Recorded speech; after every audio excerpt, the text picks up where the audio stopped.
ना, वही तो कर रहे हैं अपन। चलिए तो हम शुरू करते हैं। तो कहाँ तक पहुंच गए थे?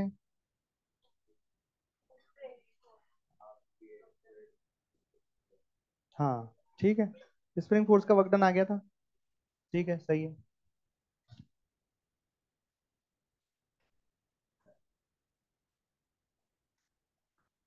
तो अब ये वाला क्वेश्चन करो, क्वेश्चन नंबर 12। और ये BV1 का भी 12 है, कॉपी का भी 12 है। ठीक है। सवाल ऐसा है कि पहले एक चेन वर्टिकल में ऐसे मास एम लेंथ है, ये हो गई चेन की सिचुएशन ए। चेन को बस रोक रखा है, फोर्स एफ लगा के बस रोक रखा है, बैलेंस्ड है बस। और धीरे धीरे बहुत आराम से खींचते हुए सिचुएशन बी में पहुंच गए हैं। सिचुएशन बी में क्या हुआ है, पूरी की पूरी चेन ऊपर आ गई है। मैंने एफ और एफ एफ से ही डिनोट कर दिया, पर ये दोनों फोर्स अलग अलग होंगे, क्योंकि क्वेश्चन क्या है, क्वेश्चन ये है कि find work done bye F two displace the chain, yet to move the chain, to move the chain from situation A to situation B very slowly, very slowly, ऐसा। तो यहाँ पे ये वाला शब्द बहुत बहुत इंपॉर्टेंट है, वेरी। इसका मतलब क्या होता है, कौन बताएगा? वेरी स्लोली का मतलब होता है वेलोसिटी कांस्टेंट, एक्सेलेरेशन जीरो। ऐसा आपने देखा होगा, वो एक गड्ढे में गिर जाता है, एससी में एनएलएम में क्वेश्चन था। एक आदमी गड्ढे में गिर जाता है, उसके दो दोस्त रस्सी से पकड़ के उसको खींच रहे होते हैं, उसमें एक शब्द लिखा होता है कि बहुत स्लोली खींच रहे होते हैं। तो आपने कैसे किया था वो क्वेश्चन, फोर्स बैलेंस कर दिए थे, टेंशन निकाल लिया था। तो जब भी वेरी स्लोली स्लोली शब्द आ जाता है, तब हम फोर्स बैलेंस कर देते हैं, मतलब एक्सलेशन जीरो होता है उस केस में, वेलोसिटी कांस्टेंट होती है। क्या होती है? Velocity constant. तो मतलब कांस्टेंट वेलोसिटी के साथ चेन को ऊपर खींच रहे हैं। अब जरा एक बात सुनना, अगर आप बोल रहे हैं कि एक्सलेशन जीरो होना चाहिए, तो नेट फोर्स जीरो होना चाहिए। सही बात है। नेट फोर्स जीरो होगा तभी एक्सलेशन जीरो होगा, तभी तो इक्विलिब्रियम में रहेगा। नेट फोर्स एफ नेट बराबर एम ए होता है ना, तो ए जीरो तो एफ नेट भी जीरो। अब जरा सोचो, अभी मुझे इस चेन को पकड़ने के लिए कितना फोर्स लगाना पड़ रहा होगा? mg, क्योंकि पूरी की पूरी चेन लटकी हुई है। जब पूरी की पूरी चेन टेबल पे आ गई, तो मुझे कितना फोर्स लगाना पड़ रहा होगा कि ये चेन पर नेट फोर्स जीरो रहे? कुछ भी फोर्स लगाना नहीं पड़ रहा होगा। इसके बीच में कोई सिचुएशन होगी कि थोड़ी चेन ऊपर है पर थोड़ी चेन नीचे है, तो मुझे केवल उतना ही फोर्स लगाना पड़ रहा होगा जितनी की चेन लटकी हुई है, क्योंकि जो ऊपर पड़ गई चेन, उसको तो कौन बैलेंस कर लेगा? नॉर्मल। इस फोर्स को केवल उसे ही बैलेंस करना है जो चेन लटकी हुई है। और हम यही चाहते हैं कि फोर्स इतना लगे बस कि धीरे धीरे धीरे धीरे धीरे धीरे आराम से चेन पूरी की पूरी टेबल पर आ जाए। तो मतलब हमें वेरिएबल फोर्स से खींचना पड़ेगा। तो ये फोर्स वेरिएबल है और इसका वर्क डन भी निकालना है। ऐसे करना, ये सवाल है। सरफेस स्मूथ है, चाहो तो फ्रिक्शन भी ले लो, तो एक फोर्स और ऐड हो जाएगा। कौन सा? फ्रिक्शन। तो हम ले रहे हैं स्मूथ। फ्रिक्शन वाला आपको HC में मिलेगा क्वेश्चन, उसमें करना है। उसमें चेन को ऊपर खींचा है ऐसे ही, चाहे ऐसा ऊपर से छोड़ा है या ऊपर खींचा है, तो कुछ तो किया है, पर फ्रिक्शन भी है।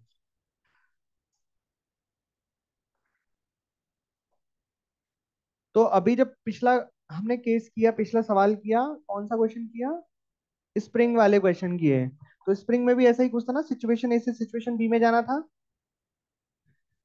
तो हमने फोर्स लिखने के लिए ए और बी के बीच में कहीं पे एक सिचुएशन ली थी, और माना था कि वहां पे फोर्स, माना क्या था, मतलब वहां देखा था फोर्स कितना लगेगा, ताकि फोर्स का एक फंक्शन बन गया था, और फोर्स के फंक्शन को फिर dx एफ डी एक्स करके इंटीग्रेट कर दिया था, dw को इंटीग्रेट कर दिया था। तो जब भी ऐसे फोर्स वेरिएबल वाले सवाल रहते हैं और फोर्स का कोई फंक्शन नहीं दिया है, तो फोर्स का फंक्शन किसे बनाना है? तुम्हें ही बनाना है। कैसे बनाना है? एक रैंडम सिचुएशन पे जाके। जैसे एक रैंडम सिचुएशन क्या हो जाएगी इसके लिए, रैंडम सिचुएशन क्या हो जाएगी कि मान लीजिए कुछ चेन तो ऊपर पहुंच चुकी है और कुछ अभी भी टंगी हुई है। तो मान लेते कि एक्स लेंथ ऊपर है और एल माइनस एक्स लेंथ नीचे है, और इधर क्या लग रहा है, फोर्स एफ। बताइए एफ कितना लगेगा। जो एफ आप निकाल दोगे कितना लगेगा, वही आपका फोर्स का फंक्शन हो जाएगा। फिर उसको डीएक्स डिस्प्लेस करेंगे, डी डब्ल्यू निकालेंगे छोटा सा वक्त, और उसको इंटीग्रेट कर देंगे तो आंसर आ जाएगा। एफ कितना होएगा बताओ। तो इधर देखिए, जो ऊपर चेन का हिस्सा है वो तो नॉर्मल ने बैलेंस कर लिया, इस फोर्स को केवल क्या बैलेंस करना पड़ रहा है, इसका एम जी, इसका मास मान लीजिए एम वन है। तो एम वन आप क्या लिखेंगे, M upon L into L minus. ऐसा बहुत बार हम कर चुके हैं ऑलरेडी, है ना, यूनिटरी मेथड से। तो आप देख लेना, उनको एनएलएम में भी किया है, फ्रिक्शन में भी किया है ना। तो बता दीजिए फोर्स कितना आ जाएगा, एम वन इंटू जी। तो एम वन कितना है, M upon L into L minus X into जी।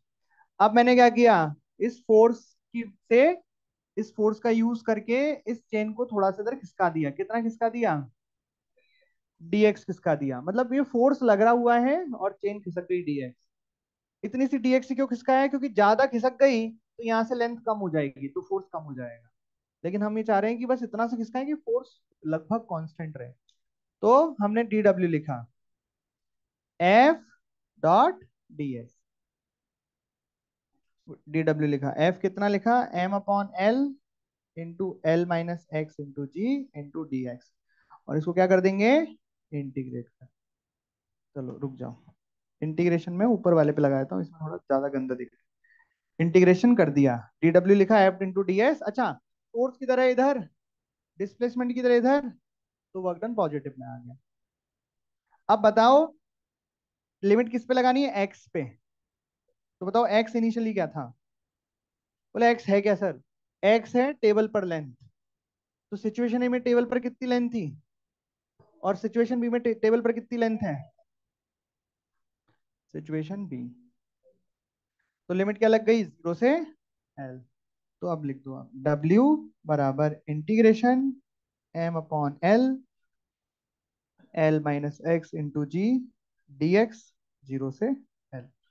ये आपका आंसर होगा। तो इसको इंटीग्रेट कर देता हूं मैं। क्या क्या कांस्टेंट आ गया, एम जी अपॉन एल बाहर आ गया, एम जी अपॉन एल बाहर आ गया। उसके बाद इंटीग्रेट देखो, यहाँ क्या बचा, L minus x D x. तो एल का इंटीग्रेशन एल एक्स, और एक्स का integration x square by to, limit zero से एल। लिमिट भी रख देता हूं मैं, देखो। तो सबसे पहले मैंने फाइनल लिमिट रखी दोनों में, तो ये बन गया L square minus L square by two. तो L square minus L square by two, L square by two. ये फाइनल लिमिट रखने से बन गया। फिर माइनस इनिशियल लिमिट रख दी दोनों में, तो जीरो। फिर एक एल से एक एल कट गया, और work done by the force निकल के आ गया M G L by two. ये आंसर आया, ऐसे होएगा ये।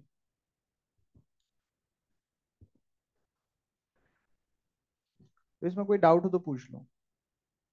ये आपका बिगनर बॉक्स का जो आपने पूछा था डाउट, वो है। पूछो इसमें क्या डाउट है आपको। तो जब भी वेरिएबल फोर्स होता है तो हम को ऐसी एक सिचुएशन लेके वहां पे फोर्स का फंक्शन लिखना पड़ता है, फिर डीएक्स मतलब डी डब्ल्यू निकालना पड़ता है, छोटा सा वर्क डन, और उस वर्क डन को इंटीग्रेट करना पड़ता है। ऐसे आता है।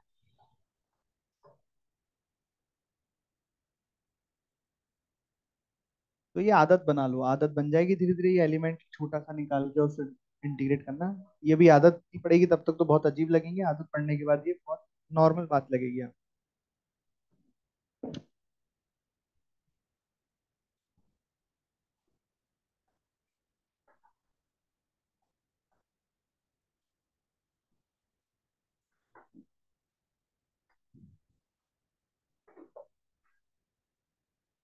बस ये लास्ट क्वेश्चन, इसमें मैं आपको ऑब्जर्वर का कैसे फर्क पड़ता है किसी के वर्क डन पर वो निकालना सिखाऊंगा।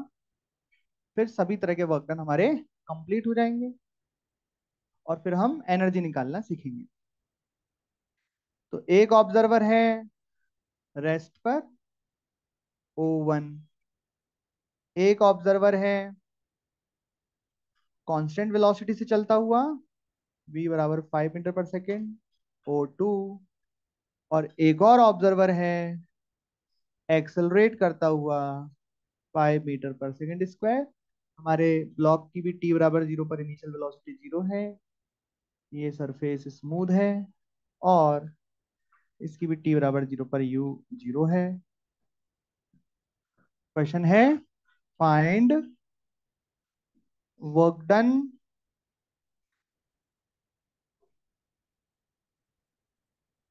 Bye all the forces on the block. Find work done by all the forces on the block for all three observers in 2 second. इस वन तीनों ऑब्जर्वर के लिए आपको वर्क डन निकालना है ब्लॉक पर सभी बलों के द्वारा, जितने भी फोर्सेस लग रहे हैं उन सभी के द्वारा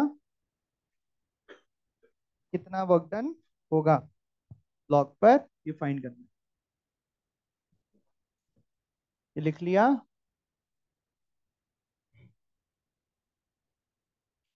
तो O1 तो रेस्ट पे है, इसका तो मामला चिल। O2 और O3 मूव कर रहे हैं, तो वहां पे आपको थोड़ा ध्यान रखना पड़ेगा, देखना पड़ेगा कि क्या है। तो work done by all the forces निकालना है, ये भी आप ही को सोचना है कि ब्लॉक पर कौन कौन से फोर्स लग रहे होंगे, है ना। तो ये आप ही को सोचना है कि कौन कौन से फोर्सेस लग रहे होंगे और फिर उनका वर्क डन क्या होगा, ये भी आप ही को निकालना है। करो, पहले ओवन का करो, 1 मिनट है ओवन का करने के लिए। ओवन का तो ओवन में तो वो रेस्ट पर है, तो इतने सारे वर्क डन निकाल लिए, इतने कठिन कठिन निकाल लिए, यहाँ तो कांस्टेंट फोर्स है, तो यहाँ तो कुछ खास है नहीं ओवन के लिए। ओवन में तो इतना आसान हो जाएगा कि एक फोर्स ऐसे लग रहा है, एक्सलेशन आगे आ जाएगा ब्लॉक का, आप लिखोगे एक्सलेशन ऑफ द ब्लॉक बराबर 100/10 इज इक्वल टू 10 मीटर पर second square. Displacement of the block लिख दोगे एस बराबर UT plus half A T square. तो डिस्प्लेसमेंट ऑफ द ब्लॉक आ गया 20 मीटर। फिर आप देखोगे कि कौन कौन से फोर्स लगे, बोले एफ लगा आगे 100, एम जी लगा नीचे 100, नॉर्मल भी ऊपर लगा 100, और डिस्प्लेसमेंट हुआ आगे डिस्प्लेसमेंट ऑफ द ब्लॉक। तो आप देखोगे कि work done by the force आया बस 100 × 10 नहीं 20 is equal to 2000 joule. Gravity का, नॉर्मल का, दोनों का वर्क डन तो कितना आएगा, जीरो, क्योंकि वो डिस्प्लेसमेंट के परपेंडिकुलर डायरेक्शन में। फोर्स कांस्टेंट है इसलिए सिंपल क्या लग गया, F into S into cos theta, दोनों सेम डायरेक्शन में इसलिए पॉजिटिव हो गए। यहाँ पे 90 डिग्री बन रहा है नॉर्मल के साथ डिस्प्लेसमेंट, इसलिए जीरो होगा। O1 के लिए मैंने निकाल दिया, तो इसको जल्दी से नोट कर लो। फिर O2 के लिए निकालो एंड O3 के लिए निकालो।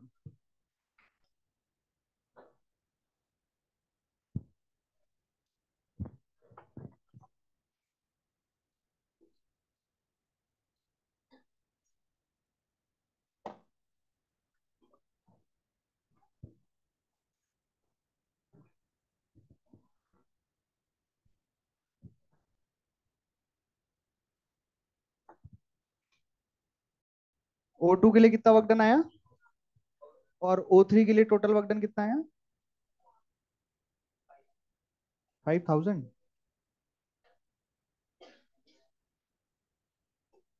तो O3 के लिए गलत आया आप सभी का, O2 का तो ठीक आया है। O2, तो O2 के लिए आपने वापस से वही कार्यक्रम कर दिया और एक्सलेशन ऑफ द ब्लॉक निकाला। Acceleration of the block 10 metre पर सेकेंड टेस्ट। अब देखो आपको अगर O2 के लिए वर्क डन निकालना है तो फोर्स इनटू डिस्प्लेसमेंट, लेकिन डिस्प्लेसमेंट किसके रिस्पेक्ट में होगा, ऑब्जर्वर के रिस्पेक्ट में। तो अब रिलेटिव डिस्प्लेसमेंट निकालने के दो तरीके हो सकते हैं, या तो आप डायरेक्टली इक्वेशन लगा दो रिलेटिव में, एस रिलेटिव बराबर you relative into T plus half relate a relative into T square, या तो डायरेक्ट, या फिर पहले दोनों का अलग अलग डिस्प्लेसमेंट निकाल लो, ब्लॉक का अलग, आदमी का अलग, और फिर रिलेटिव निकाल दो। तो मैं अलग अलग से कर देता हूँ, साथ में भी कर, कुछ भी कर दो यार, कोई फर्क नहीं। तो पहले तो चलो ब्लॉक का डिस्प्लेसमेंट निकाल लेते हैं, 0 + ½ ए टी स्क्वायर। तो डिस्प्लेसमेंट ऑफ द ब्लॉक कितना आ गया, 20 मीटर। अब अगर ऑब्जर्वर की बात करें तो ऑब्जर्वर के पास स्पीड कितनी है, 5 मीटर पर सेकेंड। तो डिस्प्लेसमेंट ऑफ O2, 5 × 2 बराबर 10 मीटर। तो displacement of the block with respect to O2, 20 - 10 बराबर 10 मीटर। अब आपने सभी का वर्क डन निकालना है, तो आपने पहले सभी फोर्सेस बनाए कि कौन कौन से फोर्सेस लगेंगे इस केस में। इस केस में सूडो नहीं लगेगा क्या? क्यों नहीं लगेगा सूडो इस केस में? कि लगेगा और हमने लगाया नहीं है गलती से। अरे बोलो ना जल्दी, सूडो लगेगा कि नहीं लगेगा? क्यों नहीं लगेगा pseudo? Pseudo non initial frame में लगता है। नॉन इनिशियल फ्रेम का मतलब वेलोसिटी नहीं, एक्सलेशन होता है। चलिए, तो displacement of the block with respect to O2 आप करेंगे, तो work done by the force कितना हो जाएगा? 100 × 10, तो ये हो जाएगा 1000 जूल। और work done by the gravitation और work done by the normal reaction कितना आ जाएगा? कितना आ जाएगा? 0 आ जाएगा। क्योंकि क्योंकि क्योंकि क्यों आ गया work done by the gravitation और वर्क डन नॉर्मल 0? क्योंकि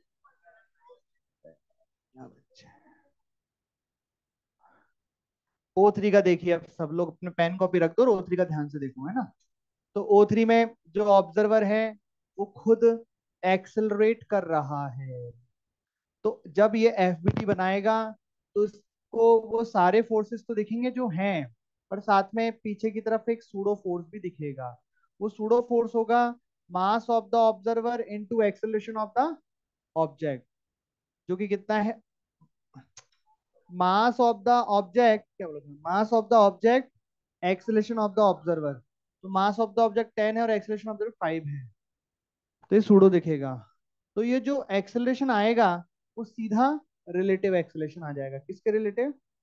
देखो आपने क्या किया है, आपने वापस से एक्सेलरेशन 10 निकाल के डिस्प्लेसमेंट यही निकाल लिया होगा 20, और फिर आदमी का डिस्प्लेसमेंट एस बराबर UT plus half T square करके निकाल लिया होगा, और फिर आपने रिलेटिव डिस्प्लेसमेंट निकाल दिया होगा।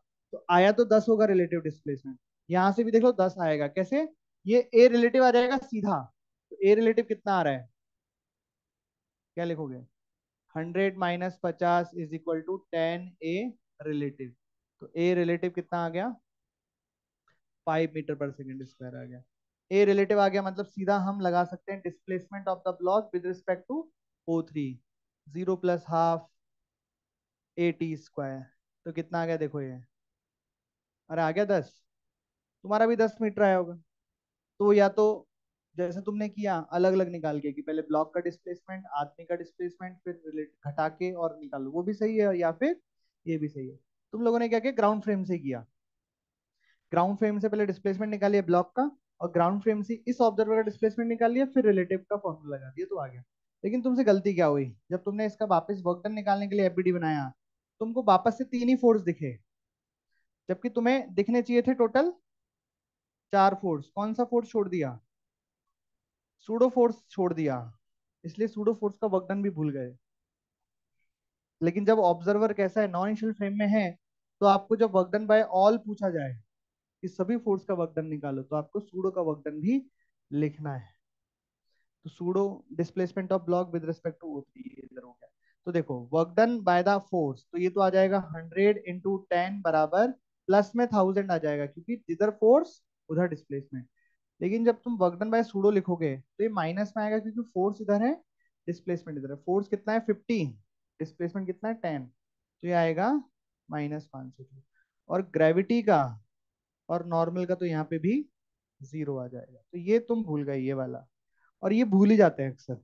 इसको कराने का उद्देश्य यही था कि जब कभी तुमने गलती से नॉन इनिशियल फ्रेम ले लिया या सवाल में दे दिया, और आपसे पूछा जाए कि टोटल वर्क डन निकालो, तो आप 99% सूडो का वर्क डन भूलोगे, और वो भूलते से ही आंसर गलत आएंगे। अगर work done by all the forces पूछा जा रहा है और फ्रेम नॉन इनिशियल है, तो सूडो का वर्क डन नहीं भूलना है। ये ध्यान आप ही को रखना है। ठीक है? तो जैसे यहां भूले, वैसे नहीं भूलना है। अब लिख लो। ये लिखने के बाद हमने सभी तरीके के जितने तरीके के वर्क डन निकाल सकते थे, निकाल लिए हैं। अब हम एनर्जी पे आ जाएंगे, चैप्टर का अगला हिस्सा। हेडिंग डालेंगे एनर्जी। और एनर्जी में दो तरीके एनर्जी पढ़ने वाले हैं। पहली है काइनेटिक एनर्जी। लिख लो।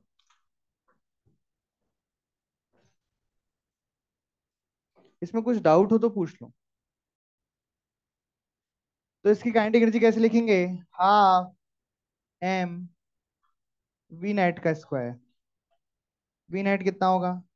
V1 square V2 square plus 2 V1 V2 cos theta का अंडर रूट का स्क्वायर। फिर हेडिंग डालो आप, kinetic energy of system of particle. System of particles का मतलब क्या है? जब बहुत सारे पार्टिकल्स हो, किसी की वेलोसिटी कहाँ है, किसी की वेलोसिटी कहाँ है, V1 V2 V3, मास है M1 M2 M3। अब हमें जैसे आपको याद है, मैं बोलता था कंबाइंड सिस्टम का एफबीडी बना लो। कंबाइंड सिस्टम का मतलब यही होता है, system of particles. Combined system बोलते थे ना अपन एनएलएम में, कि अकेले एम का एफबीडी बनाना है कि दोनों को कंबाइंड एफबीडी। कंबाइंड मतलब बहुत सारे पार्टिकल्स आ गए, उनकी काइनेटिक एनर्जी लिखनी है तो कैसे लिखोगे? सभी की काइनेटिक एनर्जीज का सम। काइनेटिक एनर्जी फर्स्ट पार्टिकल की, काइनेटिक एनर्जी सेकंड पार्टिकल की, काइनेटिक एनर्जी थर्ड पार्टिकल की, और भी पार्टिकल होंगे तो उनकी काइनेटिक एनर्जी को जोड़ देंगे। Half M1 V1 square, half M2 V2 square, half M3 V3 square.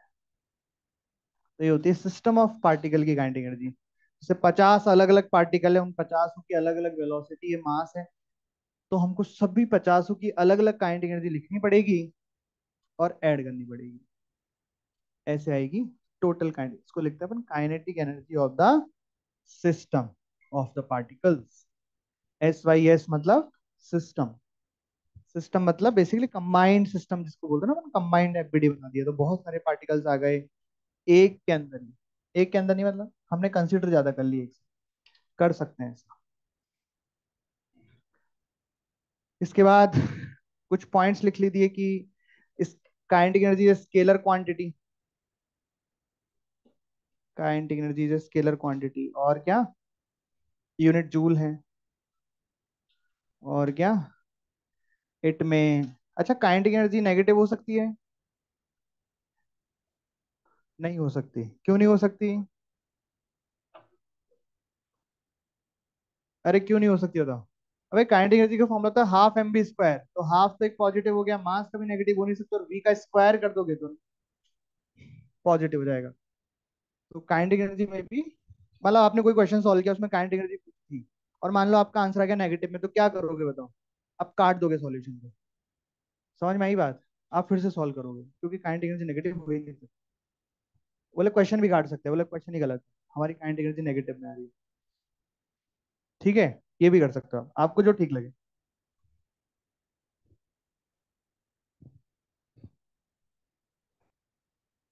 It में पॉजिटिव और जीरो बट नेवर नेगेटिव।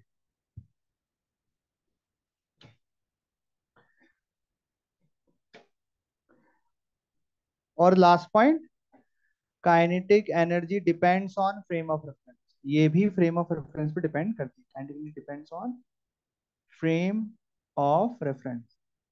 तो इसका एग्जांपल भी कर लेते हैं यहीं याद क्या, कि मान लीजिए दो ब्लॉक हैं, एक 2 kg का ब्लॉक है, 5 मीटर पर सेकंड से चल रहा है। एक 5 kg का ब्लॉक है, ये 2 मीटर पर सेकंड से चल रहा है। ये ब्लॉक ए है, ये ब्लॉक बी है। आपसे पूछा है kinetic energy of A with respect to B find करो। कैसे? Kinetic energy of A with respect to B find. ये लिख लिया क्या?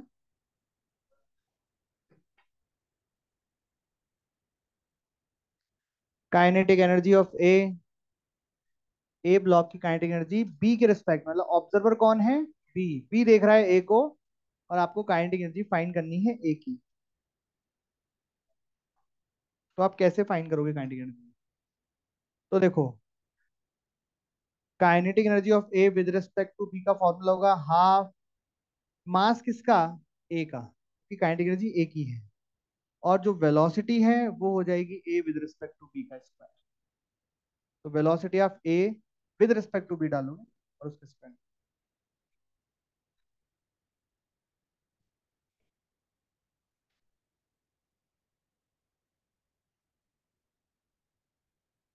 तो आप कैसे करोगे? आप kinetic energy of A with respect to B, half mass of A 2 हो गया, velocity of A with respect to, दोनों डायरेक्शन में सेम मानी है तो V A minus V B करोगे तो उसका स्क्वायर, तो कितना आ गया ये?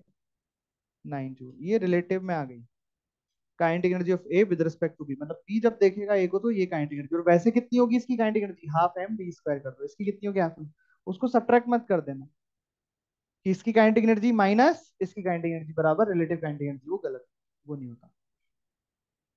ठीक है, इस तरीके से काइनेटिक एनर्जी हो गई, ये काइनेटिक एनर्जी होती है। सारी बातें काइनेटिक एनर्जी की हो गई, इसमें हमने सब सीखा, एक पार्टिकल की काइनेटिक एनर्जी, सिस्टम की काइनेटिक एनर्जी, अगर एक पार्टिकल की दो वेलोसिटीज दे रखी तो kinetic energy, relative kinetic energy, सब देख लिया। ठीक है क्या? चलो अब हेडिंग डालो, the most important work energy theorem.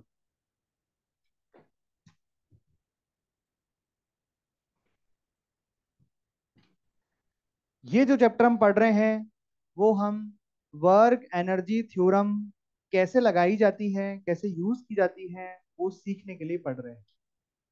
ठीक है, अगर इस चैप्टर से सवाल आता है, आता ही है, वो यही आता है, एक ऐसा सवाल दिया जाएगा जिसमें आपको वर्क एनर्जी थ्योरम लगा के कुछ आंसर फाइंड करने होंगे।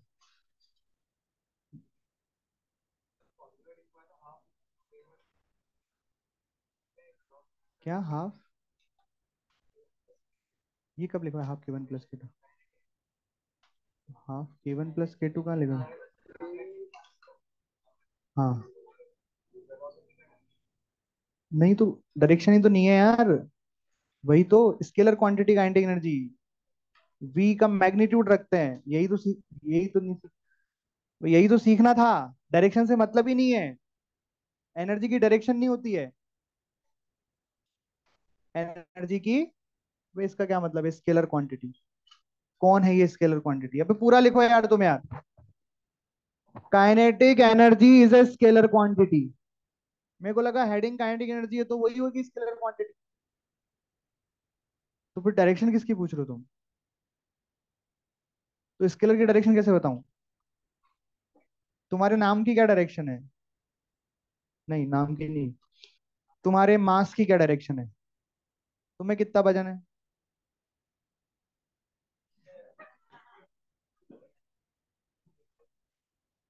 5 किलो मान लो, तो बताओ 5 किलोग्राम की क्या डायरेक्शन है? नहीं है डायरेक्शन, जिनकी डायरेक्शन नहीं है उनकी नहीं है। The most important work energy theorem, पूरी मैकेनिक्स में टोटल 6 हैं, 6 इक्वेशन है जिनसे पूरी मैकेनिक्स चलती है। इनमें से आपने सिर्फ अभी एक पढ़ी है, एफ नेट बराबर एम है, और आज दूसरी पढ़ने वाली है। 4 और है, केवल 4 इक्वेशन और बची हैं, मैकेनिक्स खत्म हो। नहीं नहीं, मैकेनिक्स 11th में ही है, मैंने मैकेनिक्स की बोली, फिजिक्स की नहीं। मैकेनिक्स की 6 इक्वेशन है जिनमें से आपने एक पढ़ी है, एक और आ रही है वर्क एनर्जी थ्योरम, तो उसको गौर से देखना है ना। तो ये आप जानते हो, एफ नेट बराबर M A, V into D V upon D S, D S इधर आया,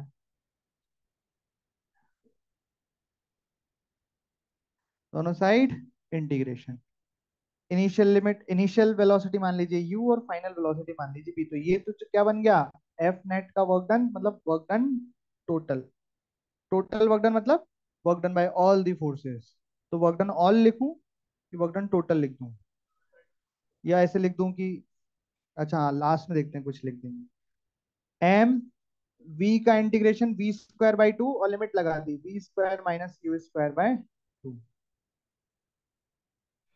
ये बना वर्क डन टोटल बराबर, ये हाफ इधर चला गया, तो half M V square minus half M U square, ये क्या बन गया? Kinetic energy final minus kinetic energy initial work done total, तो ये बन गया work done total is equal to delta K, delta K का मतलब चेंज इन काइनेटिक, ये होती है वर्क एनर्जी सर, कि work done total work done by all the forces किसके बराबर होगा हमेशा?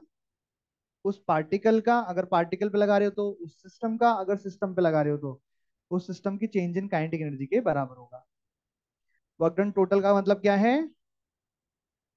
Work done by all the forces. अब यहाँ पे फ्रेम का बहुत ज्यादा ध्यान रखना।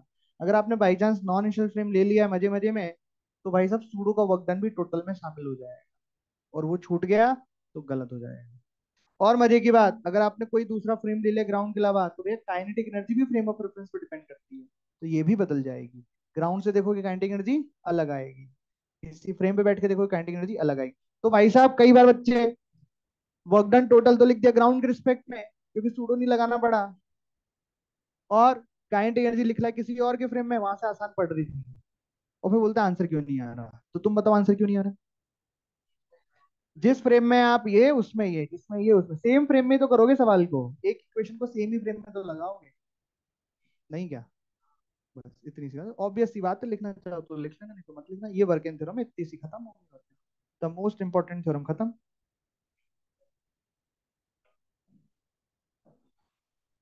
ये बात जरूर लिख लेना लेकिन नीचे नोट लगा के कि भाई साहब पूरी इक्वेशन को सेम फ्रेम ऑफ रेफरेंस से यूज करें। ये ना हो कि वर्क डन लिखते वक्त ग्राउंड फ्रेम है, काइनेटिक एनर्जी लिखते वक्त कोई और फ्रेम है, तो फिर गड़बड़ हो जाएगी। या तो आप दोनों को ग्राउंड से लिखो, या दोनों को बस से लिखो, दोनों को किसी और फ्रेम से लिखो, तो सही आंसर आएगा आपका, कोई दिक्कत नहीं आएगी। लेकिन दोनों को सेम फ्रेम से यूज करें, ये साफ साफ बड़े बड़े शब्दों में लिख लें कि दोनों terms same frame of reference में लिखनी है। बाकी आप किसी फ्रेम में यूज करो, कोई दिक्कत नहीं, ठीक। इतनी सी बात है, अब सवाल करेंगे इसके अपन। लिख लो इसे, कोई डाउट हो तो पूछ लो।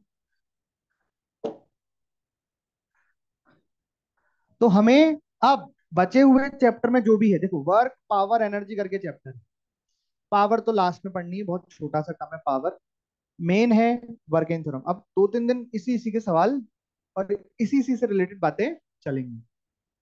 समझ में आ रही बात? तो आपको क्या सीखना है? आपको ये सीखना है कि ये थ्योरम कैसे अप्लाई की जाती है सवालों में। समझ में आई बात?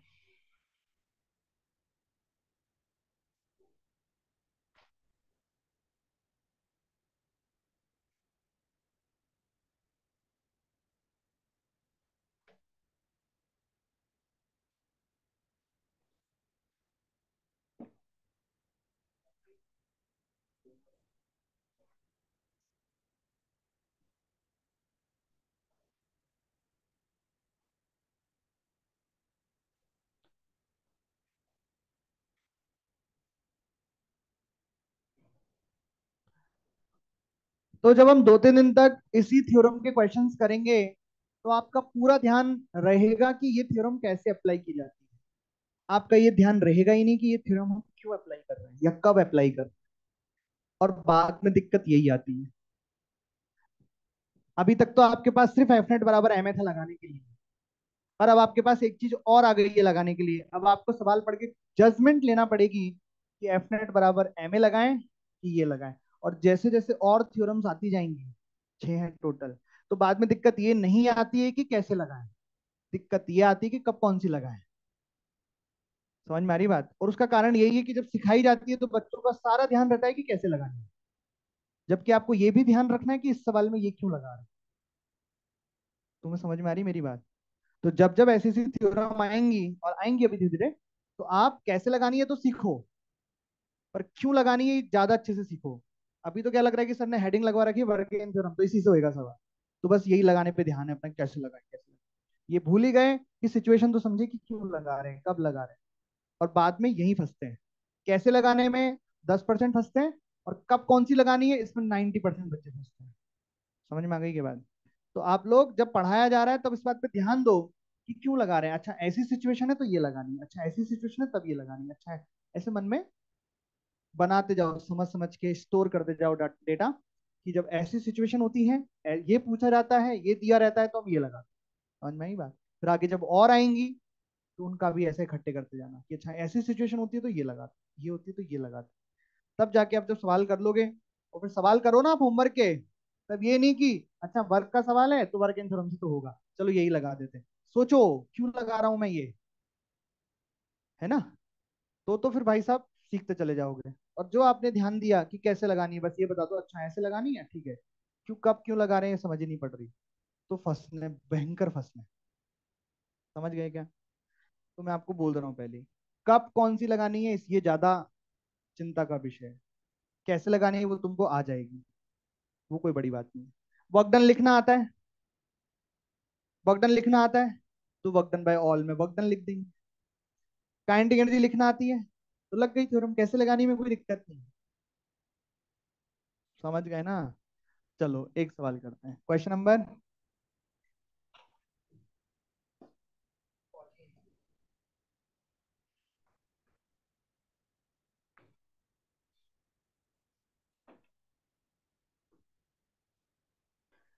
क्वेश्चन लिख लो। A stone is released from rest at height h बराबर 20 मीटर।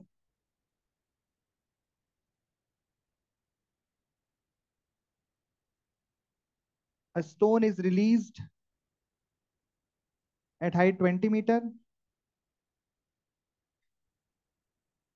और आगे का डायग्राम में देखते हैं। When it reaches the ground, it has velocity 12 metre पर सेकेंड। Then find, क्या, बोलो बोलो।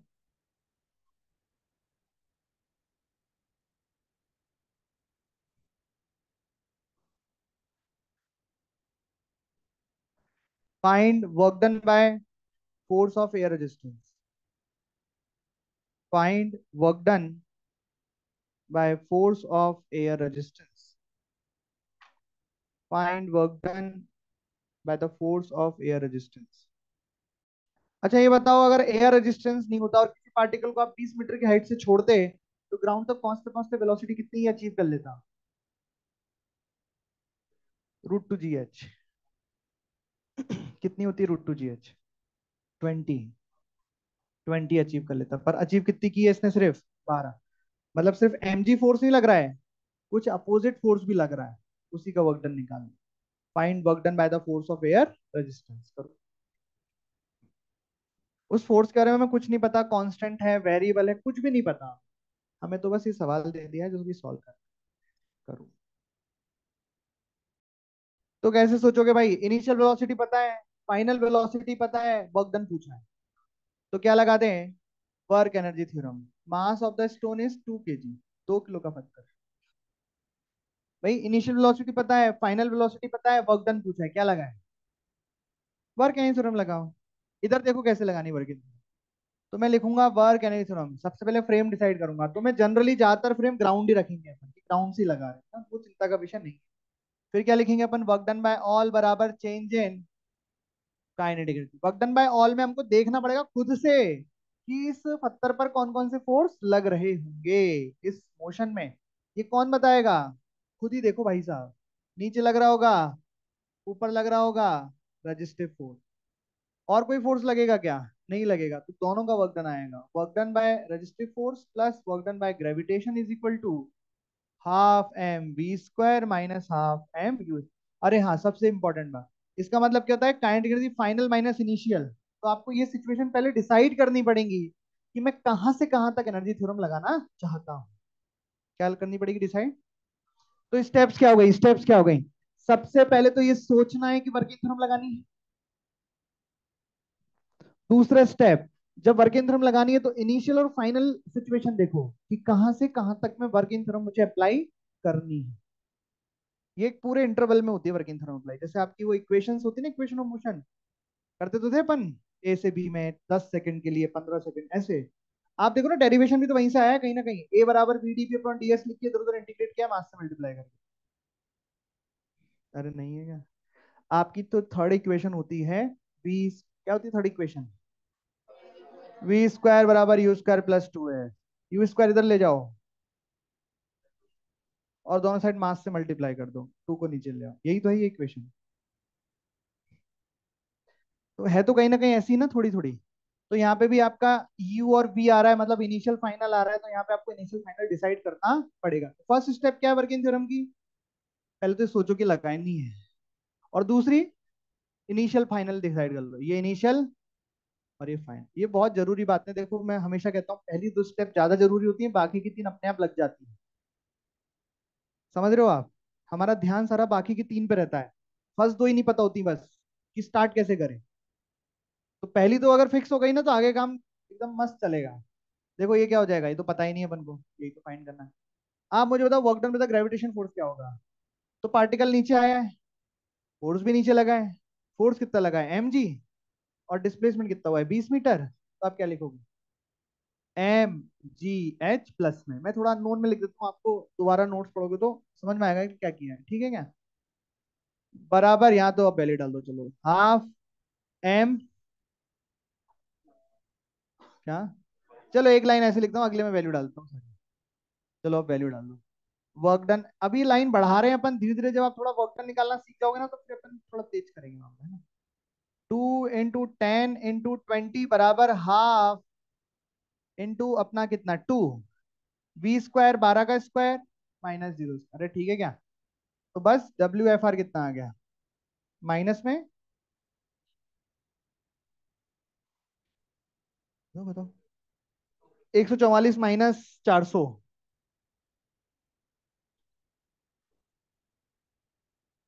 ये आंसर आ गया। नेगेटिव वर्क डन आया मतलब क्या? कि ये पार्टिसिपेट कर रहा है वेलोसिटी को कम करने में। पॉजिटिव वर्क डन का क्या मतलब होता है? वेलोसिटी बढ़ाता है। पॉजिटिव वर्क डन पार्टिकल की वेलोसिटी बढ़ाता है। आप सोचो ना, थ्योरम क्या है? वर्क डन बाय और चेंज इन काइनेटिक। अगर ये टर्म पॉजिटिव होगा तो फाइनल टर्म ज्यादा होगी, ये टर्म नेगेटिव होगा मतलब फाइनल टर्म कम होगी। तो वर्क डन पॉजिटिव क्या करता है? वेलोसिटी को बढ़ाता है। नेगेटिव वर्क डन का क्या मतलब होता है? वेलोसिटी को कम करता है। तो ये कम कर रहा है, ये बढ़ा रहा है, ओवरऑल बढ़ा ये रहा है, लेकिन इसने अपना पूरा करके 20 नहीं होने दी, 12 ही रहने दी वेलोसिटी, मतलब कम तो करते हैं। ऐसा लिख लो।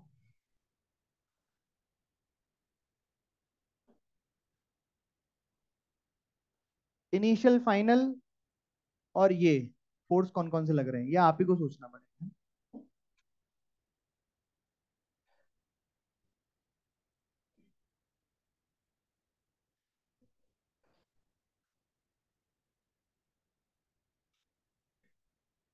क्या हो गया? वापस से वैसे ही हो गए ना?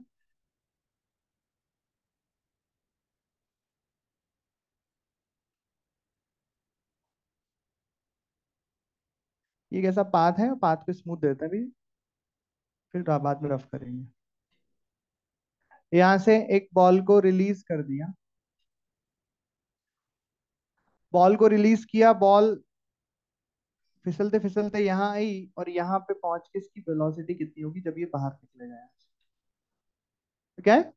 Find final velocity of ball when it leaves the path, when it just, when it just leaves the path. Find final velocity of the ball when it just leaves the path. ये path just छोड़ने वाला है, तो वहां पे velocity क्या हो जाएगी बताइए, ये लिखा क्या? तो मेरा, मैं आपका धीरे धीरे बोल दूंगा कि भाई थोड़ा सा बोल के कि अच्छा इसलिए लगा रहे हैं अपन, है ना, वर्किंग थ्योरम, पर वो आपको खुद ही को सोचना रहेगा, तभी आप सीखोगे। तो करो देखो। अब क्योंकि हमें इसमें इनिशियल काइनेटिक एनर्जी पता है, फाइनल काइनेटिक एनर्जी निकालनी है, और वर्क डन हमें पता है कि सिर्फ ग्रेविटेशन कर रहा है और कोई वर्क डन ही नहीं कर रहा, तो कुल मिला के हम वर्किंग थ्योरम से इसको कर सकते हैं। ऐसा मन में एक थॉट डेवलप कर लिया। बाकी तो चलो लगाओ वर्किंग थ्योरम, आपको पता ही है, यहाँ तो यही लगाना है, मास एम।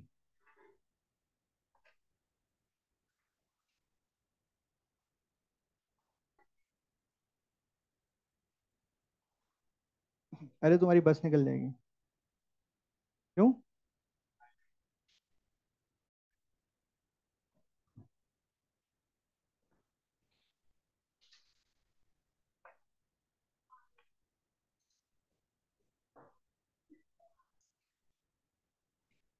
ये ग्राउंड था नहीं था ना, ग्राउंड से हाइट दे रखी है ये, इनिशियली 1 मीटर की हाइट पे बॉल, और पहुंचते पहुंचते 0.5 मीटर की हाइट पे रह गई बॉल। तो कितनी वेलोसिटी इसने अचीव कर ली वो पता नहीं। कैसे करेंगे बताओ। मास m दिया है ना। रिलीज का मतलब यही होता है।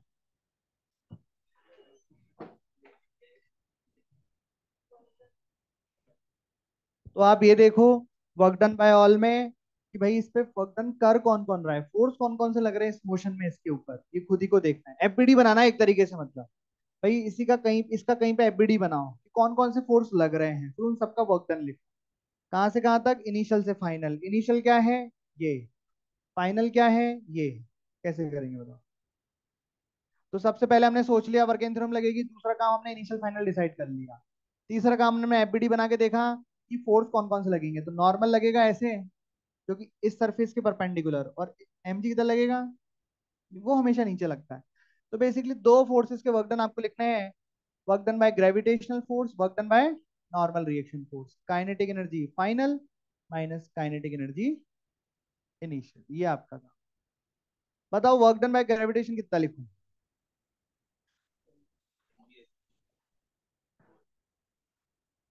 तो ये जो टाइम लग रहा है ना आपको, इसका मतलब आपने वर्क डन निकालने वाला ढंग से रिवाइज नहीं किया, आपको मजाक लग रहा था। अभी तो कुछ भी नहीं कर रहा हूँ, तो सबसे आसान से भी आसान सवाल कर रहा हूँ वर्किंग थ्योरम के, क्योंकि अभी टाइम नहीं है और अभी सीखना स्टार्ट कर रहे हैं। तो जो वर्क डन निकलवाना सिखाया है 2-3 क्लास में, 2-2.5 क्लास में, उसको ढंग से जाके घर पे पढ़ लो एक बार कि वर्क डन निकालते कैसे हैं। अगर वर्क डन निकालने में डाउट रहेगा ना, तो वर्क एंड थ्योरम अगले जन्म में भी नहीं लग पा रही है, क्योंकि इसमें करना ही मेन काम यही है, वर्क डन लिखना है। तो उसके लिए वर्क डन निकालना तो सीखना ही पड़ेगा। समझ में आ रही बात, कि नोट्स अच्छे से रट लो एकदम वर्क डन निकालने के, हर केस उसमें करा रखे। अब जैसे आपको समझ ही नहीं पड़ रहा है इसमें एमजी का वर्क डन कैसे निकालना है, तो पड़ गया। आपको मैंने 10-10 बार चिल्ला के बताया था एमजी का कांस्टेंट फोर्स होता है। तो अगर पार्टिकल इनिशियल से फाइनल तक आया है तो बेसिकली वर्टिकल डायरेक्शन में कितना चल गया है, 0.5 चल गया है। चला तो वैसे है, पर एमजी के डायरेक्शन में डिस्प्लेसमेंट कितना हुआ है, 0.5। तो आपको सिर्फ इतना लिखना है, एम जी एच कितना, 0.5 ये इसका वर्क डन हो गया। नॉर्मल का वर्क डन, बोले सर नॉर्मल तो हमेशा चेंज होता जाएगा। बोले सर आपने इसका भी कराया है कटोरे वाला, उसमें हर इंस्टेंट पे निकाल के देखते तो हर इंस्टेंट पे तो परपेंडिकुलर ही आएगा, तो जीरो हो गया। Kinetic energy final half M V square हो गई, काइनेटिक एनर्जी इनिशियल जीरो हो गई, एम एम एम कट गया, आंसर आ गया बी का।